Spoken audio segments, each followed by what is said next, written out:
I'm Andrew Black from Allaire Homes, a partner at Allaire Homes. We're here today to view one of our projects in the Forest Hill area. It's a century-old home that we completely remodeled. Our clients, we have a husband and wife with 2 young children who purchased this home about 7 years ago, and at this point they were ready to customize it to fit their current lifestyle needs. Our clients absolutely love the area. It's close to transit, it's close to good schools, it's right in the core of Toronto.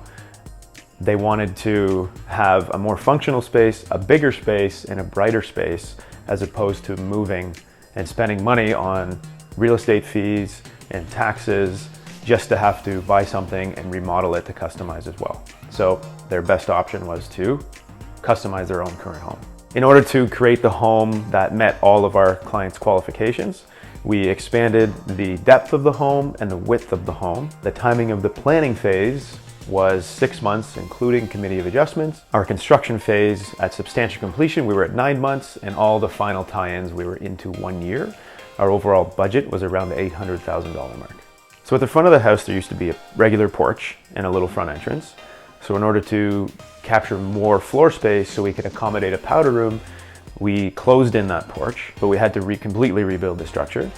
We built the structure on helical piles. We've properly insulated the floor, and we have a heated floor that's connected to our boiler, so the floor is warm despite the cold that can get in from below. So we have a consistency in temperatures from the mudroom area into the main floor as well. We've added a powder room in there. We have a bench and some functional storage for boots and coats and that kind of thing. So our clients like to entertain, and they like to cook, and they like a nice functional bright space. So in our kitchen, we've given them a completely floor-to-ceiling, wall-to-wall, open back glass operable wall, which lets in all the light. We have a porcelain countertop, which gives you that stone look, but a engineered versatility. You don't have to worry about staining or maintaining it. We have a beautiful marble backsplash. We have dual dishwasher, a large range, a great exhaust to keep the cooking smells out of their home, and lots of storage. So in order to increase the amount of storage but not have a very sterile look with a bunch of white cabinetry, we've added in some floating shelves and some black metal shelves to give the space a bit of a texture and also give you space to store some dishes. So originally we had a traditional staircase with a drywall wall, floor to ceiling, and a carpeted staircase. So it really came into the space to make it quite cumbersome and eliminate that sort of open concept feel. So what we've done is we've maintained the same location of the original stair, but we've removed that wall, and we have a completely transparent glass wall and an open staircase riser.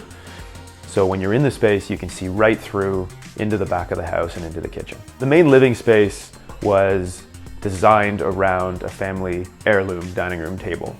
So since we have a 15-foot wide house, every inch counts. So instead of just putting in our built-ins and our staircase as we see fit, we actually built a replica of the table out of plywood so we could see how it would fit in the space, and that determined exactly how wide our staircase was and exactly how deep our built-ins were to fit everything as tightly as possible and as functionally as possible into the space. So the living space in this open concept area has been uniquely designed to feel like its own space within an open concept by adding a focal point like a fireplace and frameless TV as well, so it kind of blends into the back wall, and our window positioning as well. The mudroom is not divided by a drywall wall. Since we want to have a lot of light come into the space, we've put up a glass frosted wall so you get the light, but you can also hide the clutter. So the basement is a great living space. It's where they watch most of their TV, great for watching sports. We have 2 TVs, one very large screen, and also a hidden screen when you want to have 2 different sports channels on. We have a heated floor that's connected to our boiler, so it's nice and comfortable down there and durable since it's a tile floor. We've added a bathroom. We have a very functional mechanical room that holds all the equipment for the home, and a nice large laundry room with counter space. Originally, the second floor was 3 bedrooms and 1 shared 3-piece bathroom. So it was very important to our clients to have a master suite so they could have an ensuite and then 2 other bedrooms with a shared bathroom for the kids. In the master suite, we have a 4-piece bathroom. We have a beautiful soaker tub.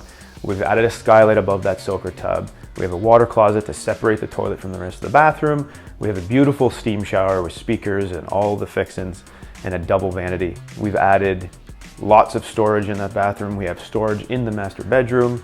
In each kid's bedroom, we've added some customized storage and desks for them to do their homework on. Since we've had the opportunity to reframe, we actually raised our ceiling's height. So in the kids' bedrooms, we're up to a 12-foot ceiling, which makes a small bedroom feel much larger.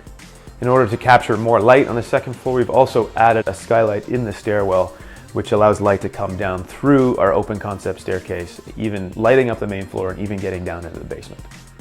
So not only have we customized every last square inch of the interior of the space, we also redid the exterior. All the cladding, the roof, all new windows. We've customized the front parking pad and front landscape to actually fit their specific mid-size SUV.